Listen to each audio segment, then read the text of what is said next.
Good Taste Edibles has something wild dropping soon, and you're gonna want to be ready for it. They took their fan favorite Funfetti Crispy, you know the one that tastes like a party, and they leveled it all the way up. Coming soon, the Fruit Fetty 1000 milligram mega dosed crispy. Same sweet, fruity, marshmallowy goodness, but now with a ridiculous 1000 milligrams of THC. This isn't background edible energy. This is main character energy.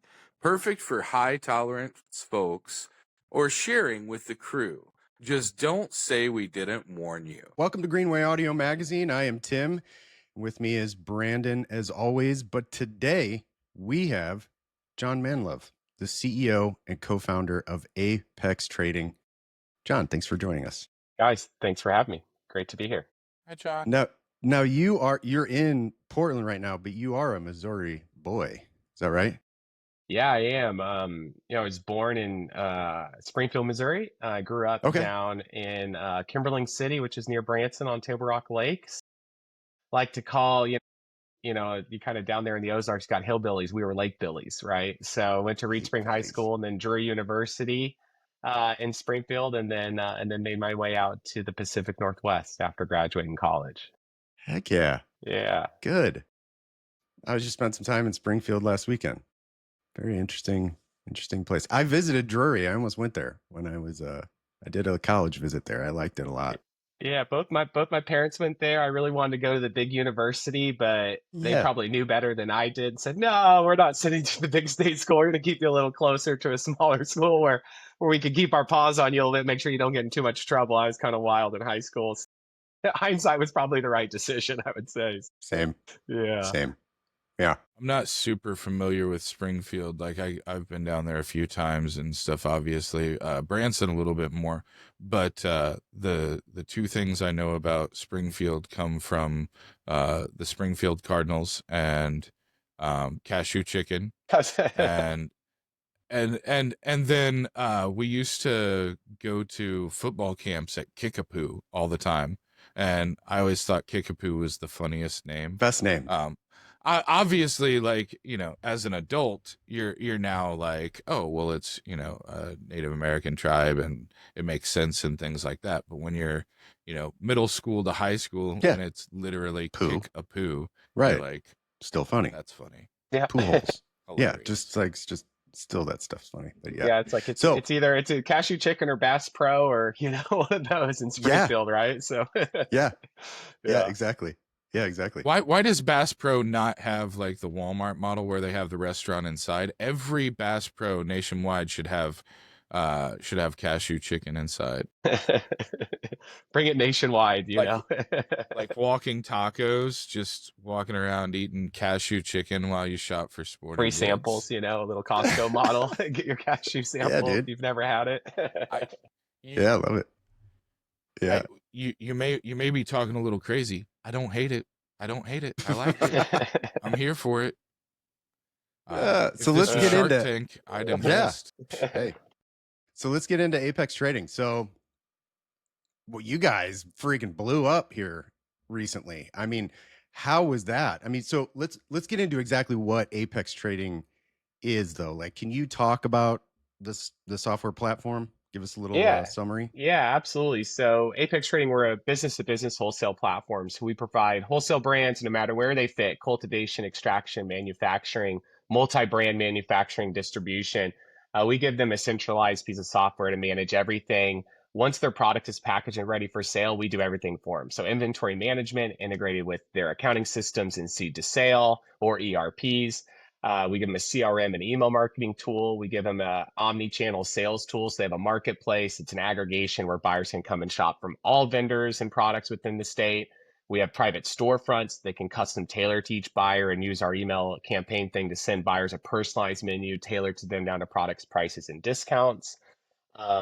We have deal flows and workflows for like fulfillment and process management internally for the team. And then everything flows down to like really great reporting, right? That allows them to see really actionable data that's quick and they can interpret it quickly and make the key decisions they need to, whether that's sales or marketing or production. And then obviously for buyers, we give them multiple ways to shop depending on how they like to shop. And they can, order from everybody in the space. So yeah, it's been really, it's been awesome to get to come back to the home state and start to provide, our platform and our services to those clients. Yeah. So how many clients do you have here in Missouri now?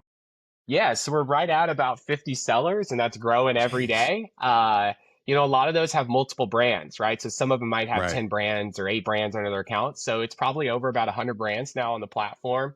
Coming into last quarter, we had just a few clients in Missouri, so it's been a big Yeah. Q2 was a big boom for us.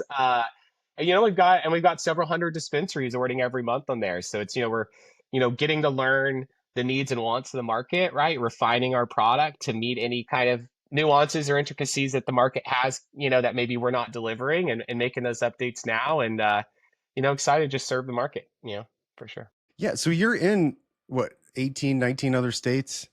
Yeah, we're in 28 states. We launched a bunch of new Jeez. states last quarter too, and Puerto Rico. So which is super exciting. So, we're servicing, nationwide all the way from, Vermont to Alaska and everywhere in between. And we also have a hemp platform too that's both domestic and it has international transactions on it Yeah. also. So yeah, we're busy for Okay. sure. It's what, a bushel 44, is that what it's called? 44. Yep, exactly. Awesome. Okay. So my first question is, obviously every state is slightly different. If you're opening, say you're going to a new state like Missouri, does a majority of what you've built work right out of the gate, and then you just kind of have to customize to that state's process and regulations and all that kind of stuff, or is it pretty much copy paste for state to state? Yeah, I mean, I think every market's a little different, right? I mean, I think from a product standpoint, we're probably it's 90% kind of copy and paste and replicate, right? Yeah. There might be, in a certain state they have different tech stacks. So, not everyone uses the same solutions outside of wholesale. So, we're starting to learn, okay, this ERP is a little bigger here, or this accounting system is a little bigger there, right? Or this data analytics tool is there. So some of it is really just we really like to build this integrated ecosystem to support the tech stack of the client, right? Where it's plug and play and gives them efficiency. There's, so some of that is just understanding tech stack differences. Some of it's seed to sale differences. So like you go to Mexico, it's BioTrack, Missouri is metric. So you just have to account for those. I would say on the other side, Missouri isn't necessarily an example of this, but like Ohio has really strict restrictions on the sizes or quantities of products that you can sell, right? So it's like a half-gram extract or a really small dosage of edibles. So we've built our system though on the back-end database where we can customize all of our fields and all of our drop downs and the sizes of quantities and things to the individual client or the market. And so I think the advantage that we've had maybe over others is having been in this space now for 14 years personally. When we built Apex, we built it with the fundamental understanding that had to be adaptable to the clients, but also adaptable to the state. So we built our infrastructure in a way that our team can come in as we're onboarding new clients and make those data adjustments to the back end or customized fields to that specific market. So it's allowed us, I think, to deploy quickly into new markets. So I think from a product side, it's usually about 90% cookie cutter, and there's a little bit of customization. Then when we're onboarding clients, we start to learn, right? Okay, these are the needs and wants of Missouri clients, right? They were on a previous solution. There's maybe certain things they really liked about that or enjoyed about it, where maybe we don't have those certain things. So then it's just a learning, okay, what do you like? Maybe what are things that we're missing? And let's go ahead and deploy those things, which we're actively doing right now in reaction to those new cohorts we brought over from a competitor. And while I think we do a lot of things people like a lot more, there's always little things, right, that maybe isn't there. And so I think we're really working to deliver those solutions rapidly to meet those new cohorts wants, right, and needs. I think the other piece is really the people, right? Like every market, they're different, right? Like people in California are very different than people in, say, Massachusetts, right? The way you sell, the way it is. Do they come from legacy? Are they coming more from traditional business coming into cannabis, right? And so some of it too is the acumen of the people. How are they deep rooted into legacy, or are they more into the newer side of the market coming in? What kind of behaviors and kind of best practices they have already, or what things we have to correct. So, and ultimately, like, how do you sell to people, right? You sell to people in the South or in the Midwest a lot different than maybe people in the East Coast or the West Coast. So a lot of it for us is adapting our messaging, our sales techniques, the way that we onboard, to really meet the culture and the community that we're selling into. And I think it's something that we really, really focus on, is trying to like embed ourselves in the community, build trust. And you do that through understanding the people, right? And really what makes them tick and what ultimately how that market operates. Like Missouri is a very close knit market, like knives aren't out. And you go to the West Coast, like knives are out, right? Like no one trusts each other. There's a few allies, but very few, right? And so it's kind of refreshing. We came to Missouri where there's kind of a coalition and people are very much trying to support each other and build a good, healthy market for all. That's really nice. And it's kind of refreshing compared to some of the older legacy markets where people are like, let's just beat each other on price and I'll just see if I can put you out of business and I'll survive, which is it's a totally different way, running a business. I love that. That comes up a lot on this podcast is the Missouri market and what the industry and the people in the industry are like. I love seeing other brands succeed. I love it. Like it's great. It challenges. I'm at Curio Wellness and, if I see Timeless, blow up, or I see, Dialed In or Suede or Sense, I'm like, hell yeah, that's awesome. I love it because it just means something's working here, and then what people do is they just grab on and that's working. So I'm going to try to do something over here and tweak it to make it work over here. I love it. And I feel like you're right. We do have a really good community of brands and companies here. So it's cool. I like it when other people, even outside of the market, like yourself, somewhat notices that. I think it's nice. At the end of the day, the consumer benefits, right? Like if we're pushing for higher quality products, right? We're pushing for new forms and formulations that are solving, other sleep or anxiety or, whatever it might be, right? That people are using cannabis to treat or to find a remedy for. I think at the end of the day, competition starts to breed, some excellence in certain areas, right? It breeds innovation. It pushes that. And it's same on the tech side, right? Like we like competition, right? It keeps us hungry. It drives us. It makes sure that we're innovating. It makes sure that we're not losing sight on the client value proposition and solving the problems, right? And so I think you can get complacent when you don't have that competition, when you don't have that push. I think that what I really like to Missouri is like, yeah, that competition there, but I think people like are collectively making decisions. Like people, there's a lot of people sitting at a table discussing what's going on and collectively thinking like, not just what's best for my business and my lens. And of course you have to do that. It's more like, hey, yeah, what's good for my business, but also what's good for the greater whole here, right? And that consideration, I think, is really cool to see. And I think I've heard some of those conversations, and I think it is refreshing to see like markets band together a little bit on that side for sure. What was it like the day that you came in and talked to your team and said, hey, we need to adjust our milligram settings. Missouri has an edible by Good Taste that is 1,000 milligrams. Did you ever think that you would have to add another field in the milligram section that goes up to 1,000? They can put, and that's the funny thing is like, we don't, so we built the potency one where it's like, hey, you kind of list the ranges of whatever it is, it's like, you can't list over 100%, right? Potency as much as labs would like to produce those results. But yeah, that's like the blackout bar, the old days in California. I think Corova had a blackout bar that was like 1,000 milligrams. I actually had I had a friend eat one just to see. I was like, oh man, that's next level like edible consumption right there. Yeah, yeah.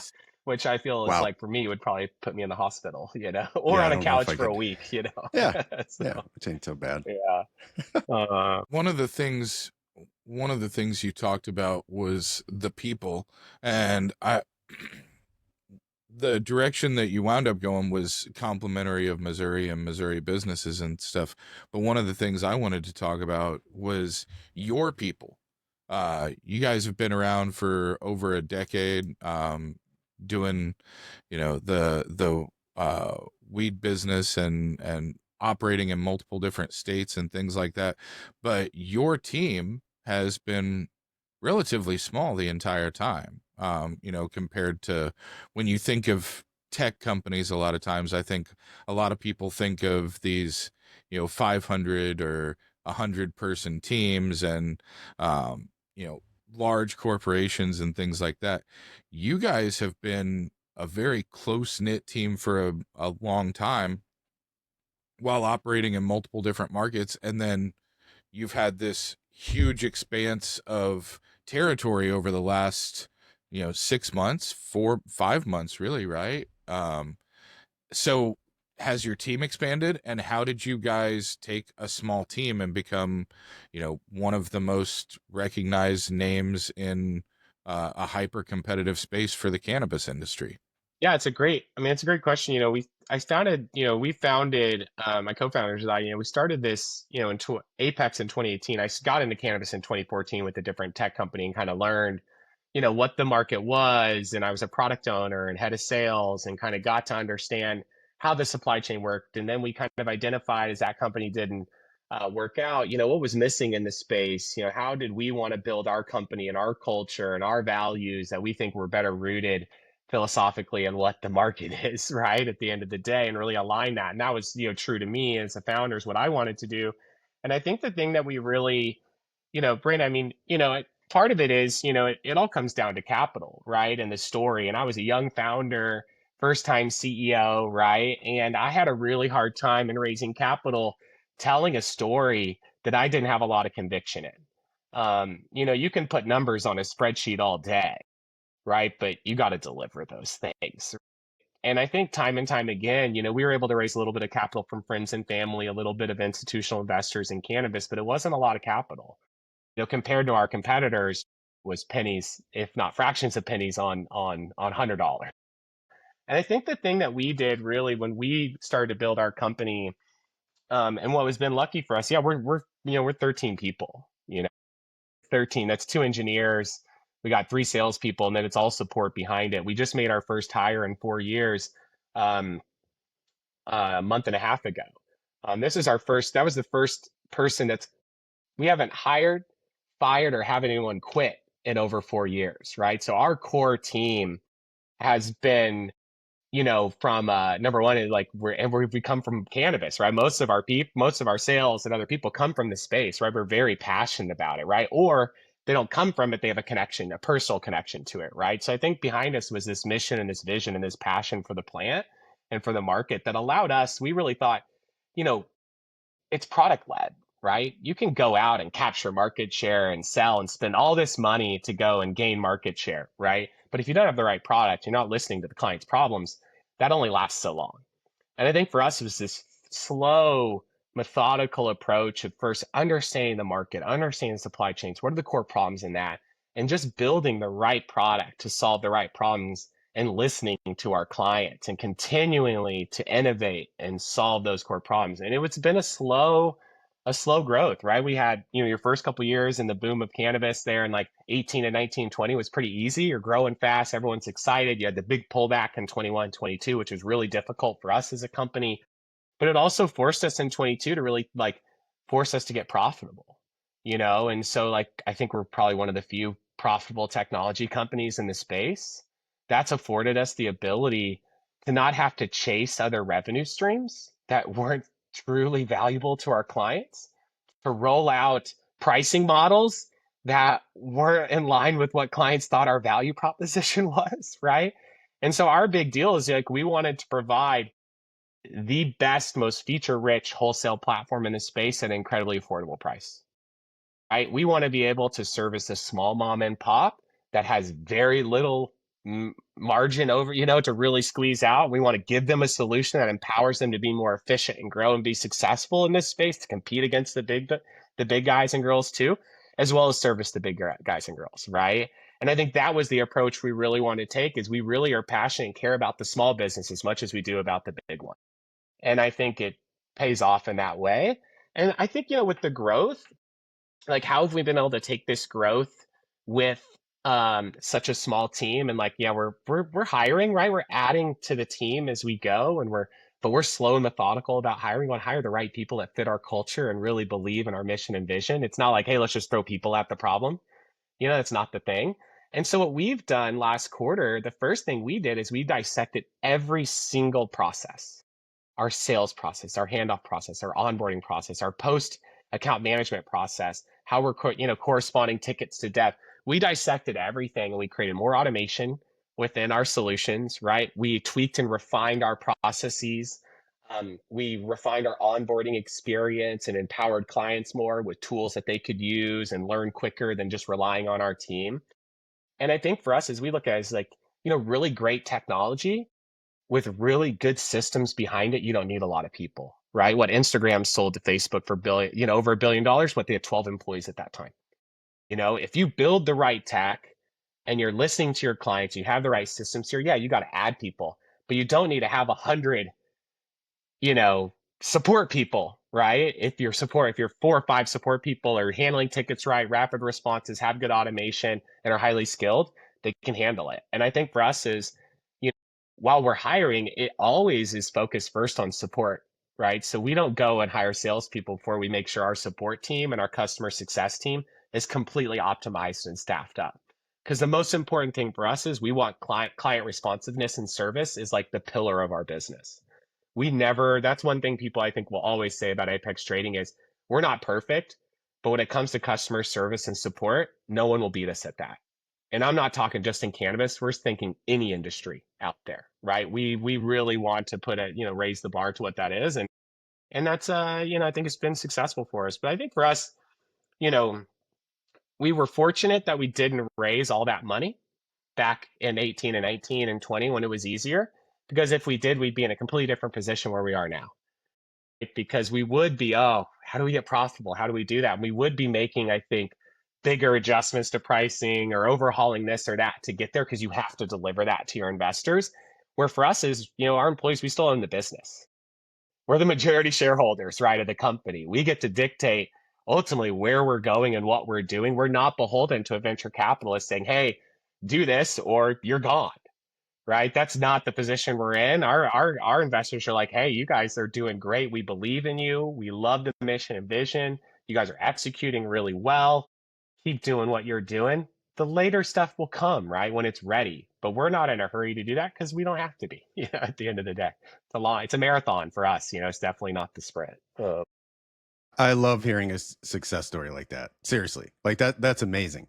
It sounds like your next step should be writing a book on how to successfully run a business model that you believe in. One of the cool things you mentioned was listening to clients. Sometimes when you start a business, you're kind of set in this is how I want this to go. This is the culture I want. This is the product I think people want. And, I've been stuck in that before too, where I'm like, no, I think this is the right way. And then, we work with clients and they're like, yeah, I don't know if that thing that you always talk about is that cool of a benefit for us. And you're like, wait, what? And you're like, well, how we work, this makes a little bit more sense. And then you go, oh my gosh, yeah, I wasn't even thinking. You're so like one track mind, horse blinders, trying to, go drive with your mission of your business. And then once you kind of open the door to feedback from clients and customers, you're like, oh my gosh, this is the way to improve this quickly. Is just the people using it.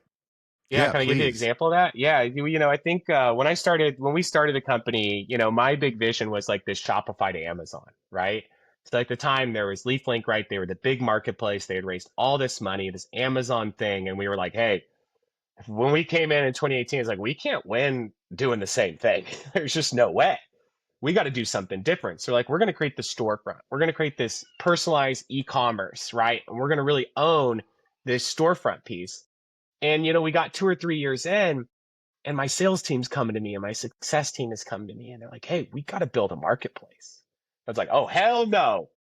Shopify doesn't have a marketplace. I don't want to build a marketplace. I had a marketplace before. Two-sided marketplaces are really hard to build.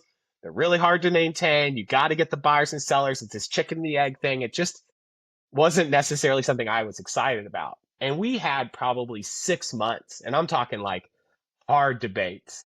Sometimes doors shut, yelling at each other. Founders, right? We're like, we have to do this. I'm like, I'm not doing it. I was like the stick in the mud.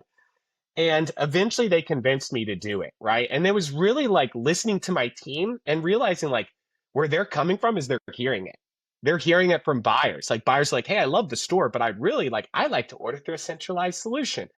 Most buyers, a lot of buyers like the store, but there's the 30, 40% that really want to order on that marketplace.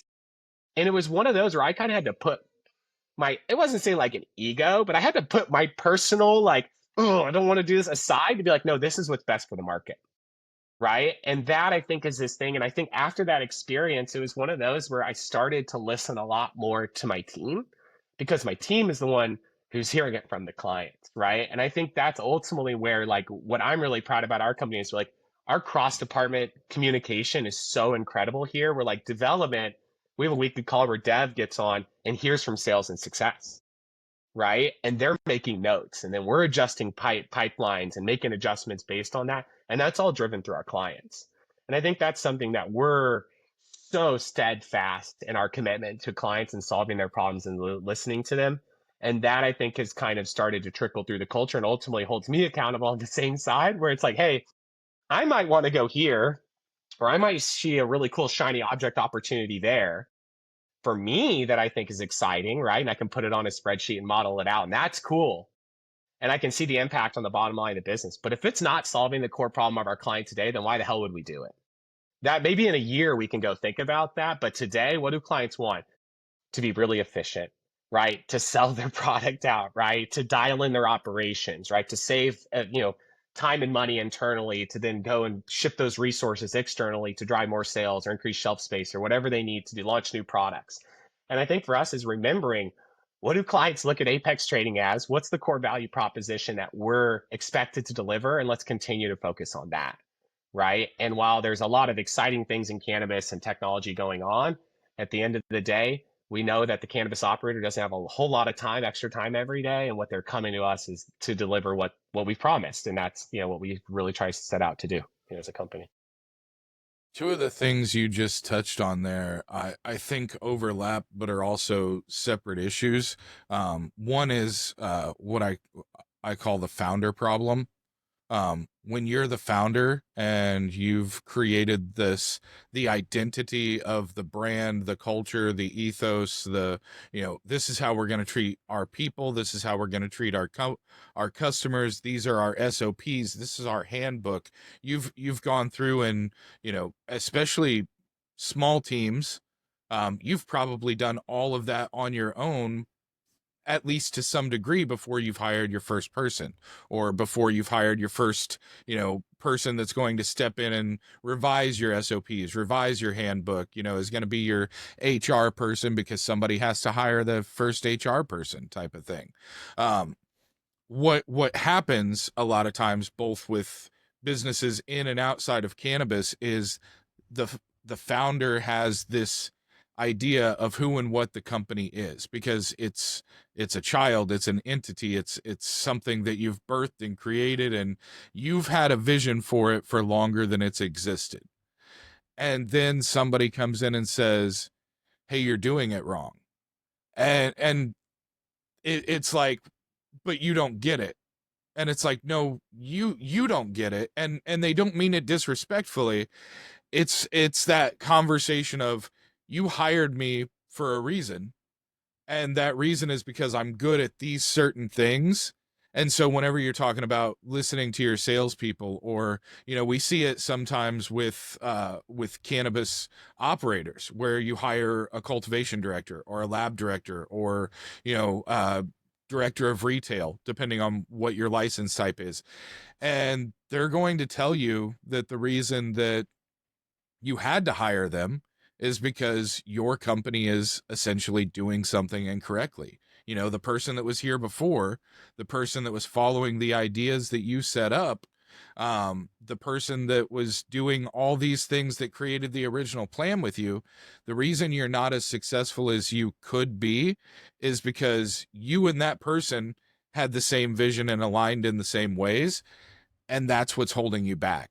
And that's a really hard conversation to have with yourself. It's a really hard conversation to have with other members of the board or team or whatever that have bought into the same identity and idea and stuff. And you have somebody come in and say, hey, growing hydroponic is not the way that we need to do this. Or they come in and say, hey, we really need to move to deli style, or we really need to move away from deli style because it's costing you this much time here. It's hindering your drive-through experience, whatever it happens to be. And I think that in cannabis, we see that manifest in a bunch of different ways, but just universally, in any business, that there's a real founder problem sometimes, especially as you scale. And the duplicity, or the other side of what was the same problem but in a different way, is goes back to a lot of what you've already talked about, with VC, with capital, with investors, things like that. You kind of hit the nail on the head, where you're like, I have to take a step back and sometimes and rein myself in and say, hey, that's a really cool idea. That's something that I would really like to do, but what problem does it solve right now? And the answer most of the time is it's not solving a problem. But whenever you're indebted to a VC, or when you have investors, or if you're a publicly traded company, we don't have many of those in Missouri, especially not as far as license holders and things like that, because of some regulations. But when you're accountable to other people and the only mission is profit, it's hard to just be the best at one thing, because we've seen it with Netflix. We've seen it with all these massive companies. You become the best at something, and you have market saturation that's beyond what most people would ever deem fathomable. And then you hit a wall. There's a ceiling there. If you already have 99%, how do you get to 100? Nobody's going to get to 100, but you still have to, make the shares bigger next time. You still have to pay back that debt. And they don't want to wait 10 years just because you have a model that's killing it. They want you to pay it back right now, because they invested a lot, or because you're now held to the standards of the board, or what have you. And I think that's one of the really cool things about you guys, is you focus so much on doing things well, and doing them the way that makes sense both to you and to your consumers and customers, that you have that super struggle in launching without the capital backing, means that you're not indebted to other people, and you don't have to listen to the people that don't understand the mission. You just have to listen to the people that are like, hey, we need to tweak this, because the mission is this, and your vision of the mission is that worked for whenever we had 12 customers. That doesn't work for when we have 150 customers, type of thing. Yeah. I mean, there's two things. I mean, I think from that side of my team, a couple of years ago, I worked with this, CEO coach for a while, and we implemented this new process where a lot of the time, when you're in the trenches as a founder and you take on everything, right? You're running like sales and marketing, especially, and this is cannabis too, right? If you come from, you're a grower, right? And you start to grow, you're doing it all, right? You're doing it all. You might even be doing the trimming, the packaging, the metric transfers, you name it, right? Especially a small operator. There was this time in a period of time for a while where my team would always come to me with problems, right? Expecting me to give them the answer. And I would just give them the answer, right? And you get caught up in this all the time as a leader. And this is like something that's been critical to me growing as a founder was, we flipped the switch where when my team started coming to me a couple of years ago with problems or questions, right? The first thing I asked them is, what do you think? Right? What do you think we should do? Right? And you ask them the first time and they're like, holy shit, dude, I'm not ready to answer this. You just threw me off. I'm coming to you. Tell me what I should do. And you're like, no, like, what do you think? Right? And as we started to do that and you welcome them in and you empower them, right? They come, and the next time they come and say, hey, John, I've got this problem, but I think we should do this. What do you think? And then they welcome you in, and the conversation completely changes, right? And now you get to a point now, 2 or 3 years into that, where like, when there's a problem, my team doesn't even have to come to me, right? They make the decision. And if it's wrong, we talk about it. We work through it. Now, I'm not angry, right, about that, unless it was a decision that we knew wasn't right, right? Which was really grounded in ethics and values. And like, as long as you're following that kind of line, we're good. And I think as we found that, we empowered our team to a point where, we have a philosophy where we're owners, not renters. Like, everyone is an owner in our business, right? Everyone has equity, but you need to act like it, right? And so you need to own every position of what you're doing. And I think that's allowed us, again, as a company, to deliver great service and value. And we all work really hard. But it was that component of like, you can't make all the decisions as a founder. You have to start to empower those around you to take ownership over what they do and be really successful. And that other thing was like, we love wholesale, right? Like the amount of times I've been asked to build point of sale or to go into an ERP or to do this is endless, countless. Every week, we probably get a request to do something like that. It's not something we're going to do. We love wholesale, right? And I like wholesale. I like the market, and we are not even done solving the problems in wholesale, right? Like there's a lot that we want to do. And so I think it's like, do you want to be a master of none or do you want to be a master of one? Right. And some of that, I think, Brandon, you were alluding to, is driven through, investors and like, hey, we have to have more TAM, we have to have more revenue. And if you can't make it serving wholesale, then maybe you need to go up or downstream or horizontal to another vertical or whatever that is. And as you start to be under those pressures, it distracts you from the core promise that you've made to your clients, right? So Bells and whistles. as if I shift resources to building new solutions for months, I've now neglected our core client base that has problems that they need solved, right? Like one of the common things that we've heard from people who've come recently from a competitor is, I was on this platform for 4 or 5 years. I asked for all these things and nothing ever got done. I never felt heard. And they're like, but with 3 months for you guys, I've sat down with your dev team. We've walked through tickets. You've delivered at least a couple little things. Oh, there's some big things coming, right? But you listen. And I think that was kind of that core thing for us is that, we really want our client, like if we were to shift any direction, then we're not delivering on the promise we made to our large and growing client base. And what do they come to Apex for? Wholesale business management, great inventory, order, sales, marketing, all those components that we deliver in our solution is that's what they want. And what they really want us to do is take those features and make them better, enhance them, create more automation, give them more actionable data, right? Focus on wholesale. And that's what we obsess over. It's what I dream about at night. I'll wake up thinking about features, right? That's what we do. And it isn't like, oh, we think about the consumer, right? If we're not thinking about consumer, we're doing a big disservice to our brands. We don't service the consumer, but we have to continue to think about, okay, if a brand's on Apex, not only how do we help them gain more shelf space or retail footprint or be more efficient or help sell SKUs through quicker or whatever that is, also is our end goal is, well, if they're on Apex, how can we help the consumer learn more about them, right? How can we get that brand connection consumer through the retail, through that delivery service, whatever that conduit is? We have to really continue to think about that as a business and obsess over it because cannabis is still such an early stage, right? And as I look at other verticals, there's not really one tech company that owns every part of a supply chain, right? There are specialized ones that work really well together that service the core needs of those clients. And then they might go horizontal or expand here and there. And like, we don't mind a little technology overlap to an ecosystem, right? We love working with ERPs that also have an order management tool or a store, because at the end of the day, we have a mutual client that wants to use these solutions, we need to deliver that integration. We need to deliver that service and that support, even if there's a little overlap with that other solution. Because if we are like, we're going to put a wall up or we're going to not do this to that degree, then we've cheated our client, right? We've hurt the market. And at the end of the day, as a plant focused company, that is something that we're not going to do. We have to stay true to that. And some of those decisions are made again based on pressures from capital raise or venture capital or this and that, where we're really like, we want to be this ecosystem. We can eat all day. We're happy with it, right? So all we need to do is stay true to the clients and listen to them and stay true to ourselves, right? Why did we get in this space? Why do we wake up and do this every day? And just remember that, right? And not try and be something we aren't. That's what you just brought up there is one of those things that we've talked to people like Alex Paulson from Easy Mountain on our podcast.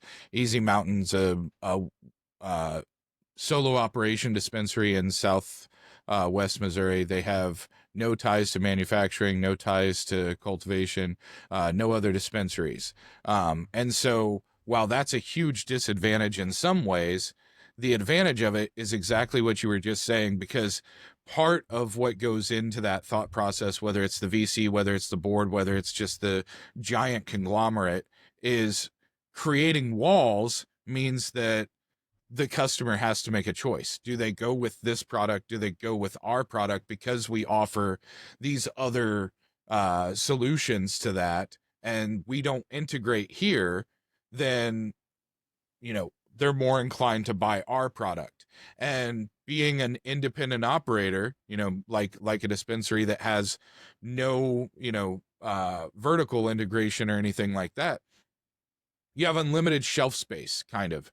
You can work with anybody however you want to, however it works best for your consumers, whatever the demand is at any given time.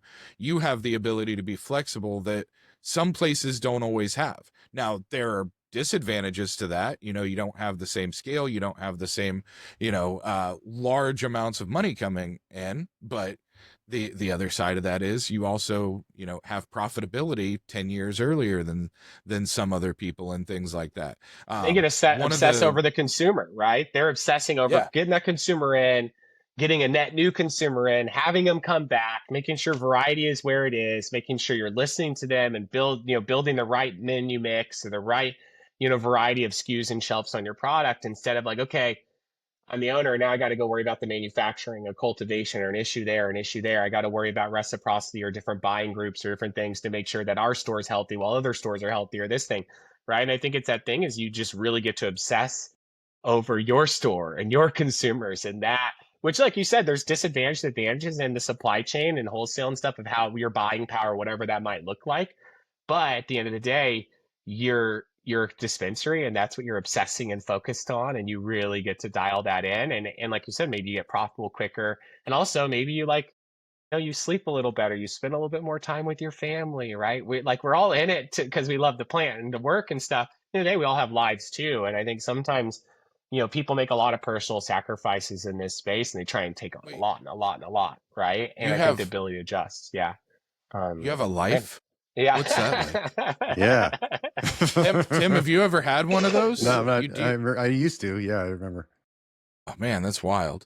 Well, Brandon, but you're a dad. You're a single dad, so right. So it's like your life that's your life there, right? There's probably not much outside of that. They have a chauffeur. I don't have a life. They have a chauffeur, a personal chef, a laundry service, somebody that a personal assistant. They have all those things. I do not have a life. My favorite stand-up comedian is Mitch Hedberg. I don't know if I love you guys Mitch Hedberg. If you guys remember Mitch Hedberg or not, but some of the things you've talked about remind me of one of my favorite jokes from him. Because it's the simplicity of it that was so great, but it's also something that resonates with so many people.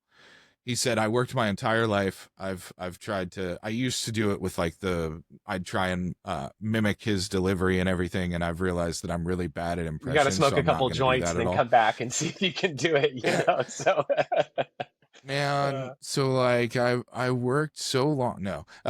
But the message was he worked his entire life. He spent all this time becoming really, really, really, really good at doing stand-up comedy. And then you move to LA and you go out and you do stand-up comedy, and people are like, man, you're a fantastic stand-up comedian. Can you write a script? And he's like, why would I write a script? And they're like, well, because that's what you do. He's like, no, I'm a stand-up comedian. And that's kind of the thing where everybody expects you to do something else because you're good at one thing, but you're never going to be, I was about to use a really bad example. I was about to say, you're never going to be Michael Jordan if you don't focus on basketball. But I mean, he did kind of take a couple years off, play some baseball and stuff like that. Bo Jackson, another terrible example. You're never gonna be, but it's really hard to get to the level of exceptional. There's a lot of people that do things very well, really well, better than most, but there's very few people that get to exceptional. And whether that level is in your customer service, in your actual product, whatever it happens to be, you guys have it becomes easier to focus on exceptional whenever you have a linear focus rather than that branching out thing. Netflix now has games. You go on and you scroll through and it says, play a game, and it's like a little mobile app game on your TV. I don't understand the purpose of that from a consumer standpoint, but I understand the purpose of that from a board and profit share standpoint, because the more time we keep you engaged on our platform, the less time you're going other places. And if you're if you get bored watching TV and all of a sudden we can keep you from looking at your phone, then now we've got you for another 15 minutes, another hour, whatever it happens to be. Now you're back in the mood to watch more TV. You're more likely to end your Paramount subscription or whatever, because they don't offer a million different things in your face at one time like TikTok. Yeah, we used to be kind of like a channel, right? When we started the business, it was like, oh, it's an additional sales channel. I've got my LeafLink and I've got my Apex and I've got my spreadsheet and I've got a this and I've got a that, right? And that was the earlier days. And what we've really tried to build to is like, we're not the channel. We're like critical for you to run your day-to-day business, right? Like being like that thing that someone can't live without, right? That piece of like, hey, this is critical to me running my business. It's not just a place I go to list to get a sale.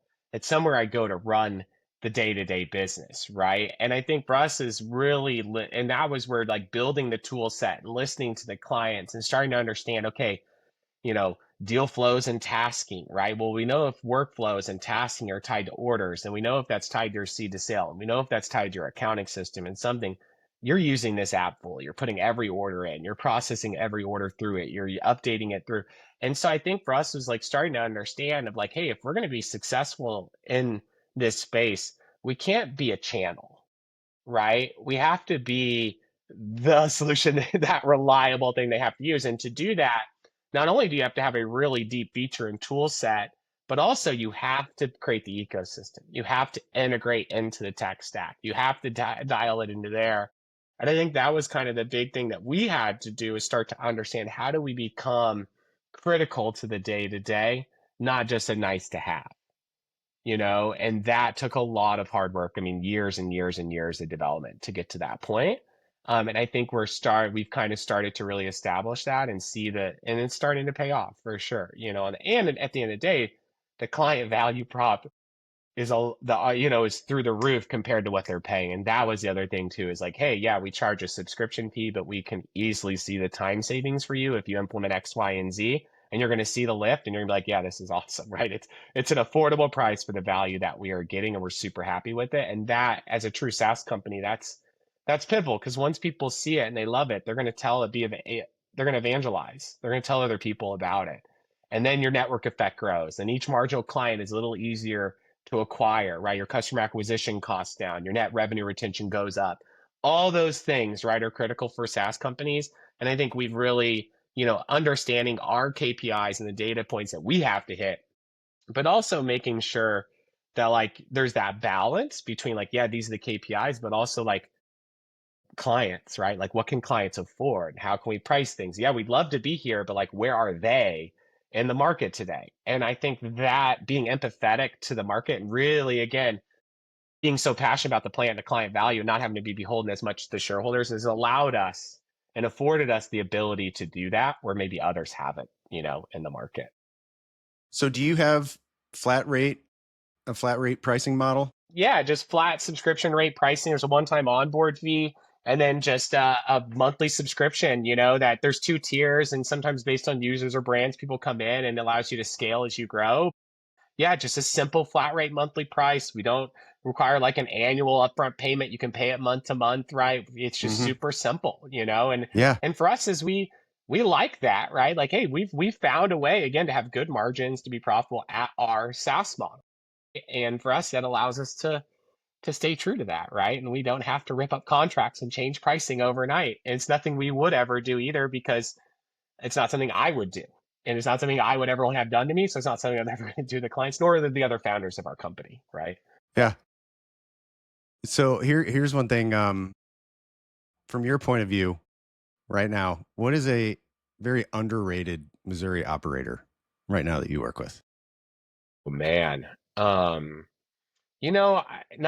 getting to consume as much of the Missouri products, and not getting to do as much. I did tour when I was out at MoCan, Kansas City, went and toured, Vivid's facility, right? And having gone to a lot of grows across the country, right? A lot. So I'm talking hundreds, you can imagine, It's from amazing. Humboldt to anywhere, right?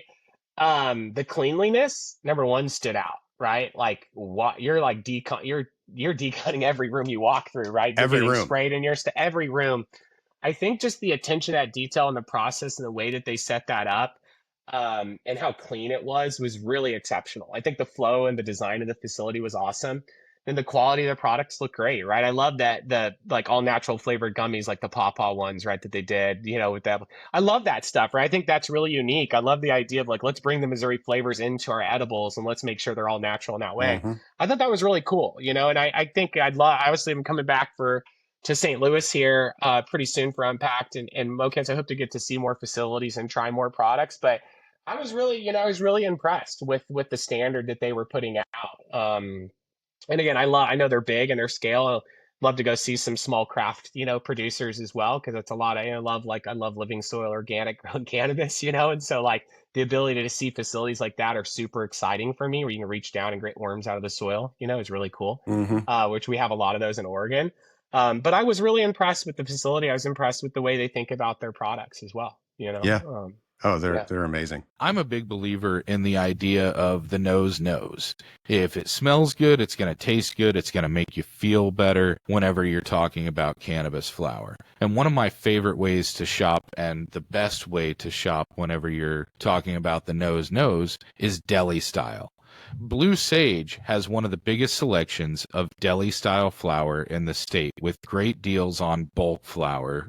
They also have the best selection on Blue Sage house brands like Vivid, Buoyant Bob, and Missouri's Own. So come see your buds in Belton, Carthage, Lebanon, St. Louis, and Valley Park, and check out the full menu of deli-style flower and more at cannabisdeli.com. We have a couple really cool smaller companies here in this. I mean, to some degree, every company in Missouri is cool in its own right and things like that. But speaking of living soil, there's a couple really cool companies that do living soil and organic and things like that. Our friends at C4 and our friends at Robust both have either organic or living soil, and Mm-hmm. it's really cool. It's super. I'm a big eco-friendly guy. I love seeing companies that are prioritizing minimizing their carbon footprint and being less harmful to the industry and things like that, or not to the industry, but to the planet as a result of being part of the industry. So love to see stuff like that. Whenever I'm a you big come flower out, make consumer, right? sure. So I just love the way it's cultivated. I love the breeding and genetics, and what people are doing there is so cool and interesting. The way people mess with different climate controls, environmental controls to try and do enrich terpenes, or do try and bolster out trichromes, whatever that is. I think it's really I'm like not being a grower, trying to grow and stuff, not being great at it. I love going to facilities, right? Like I love asking questions, eating it up. And for me, and for the team too, like we bring our engineers to facilities on tours. Like there's probably not a lot of tech companies that do that. So like you need to know how this works. You need to know these people, right? You need to be a little intimate with what this is. You can't just be behind your dark room and and the deving all the time, right? And so we really try to get out there. Number one, because we love the product, right? We're passionate, we believe in it, and it's exciting. From other careers, getting a tour grow is a hell of a lot better than touring like any other type of facility, a traditional manufacturing facility you could ever go to. And so I love that in a sense, and the passion, man, just walking around, like listen to the head growers, listen to the guys, you know, doing topping or doing some pruning or whatever it is, right? Defanning, like just hearing them, man. You ask them questions. The passion is awesome, right? The people in the facilities are what make the product, right? Like they're the ones that are putting out there, and it's their passion and their belief that at the end of the day that does it. Yeah, I mean, you got the salespeople, all that. It's the behind the scenes ones that normally no one ever sees, that where the magic happens. And getting to tour those facilities, you see the passion, you see the smiles, you see the happiness, right? The joy that they get being around the plants, around the products. That is invigorating for me. Every time you go, it's reinvigorating. Every time I go to a trade show and hear from people, it's reinvigorating, right? When you're a tech company, you're behind the screen all the time. sometimes you get a little beat down. Sometimes you're like, oh man, this is so hard, right? Every time someone from our team gets to go in the field, they come back going with a big ass smile going, man, I am pumped. And we can't, and that's that thing is that, as a tech company, you don't always get to share in that passion with your clients, right? That they have. And we really try as much as we can to attach ourselves to that, right? Because that keeps us excited, keeps us motivated. And then ultimately too, it like you need that collective excitement about the plant and what we're doing in this market because it's not an easy space to work in, right? It's not easy to be successful in. There's a lot of long hours, a lot of hard work. But people do it because they love it, right? And they believe in it. And we as a company want to mirror that passion behind our technology and what we're doing for them. Yeah. So before we wrap this up, John, where do you want people to go to get more information? Yeah, go to just apextrading.com. There's information there. There's forms you can fill out to get with our sales team. If anyone's ever interested in learning more about us, just go to apextrading.com and you can hit us up through there. Heck yeah. Well, John's cell phone number, just so you guys know. I can give that out to you. Honestly, believe it or not, it's out there. I don't hide it. All of our clients have it. If they ever I love getting on demos. I love getting on training sessions. I get on support sessions with clients, right? I get on dev scoping calls with clients. People can call me.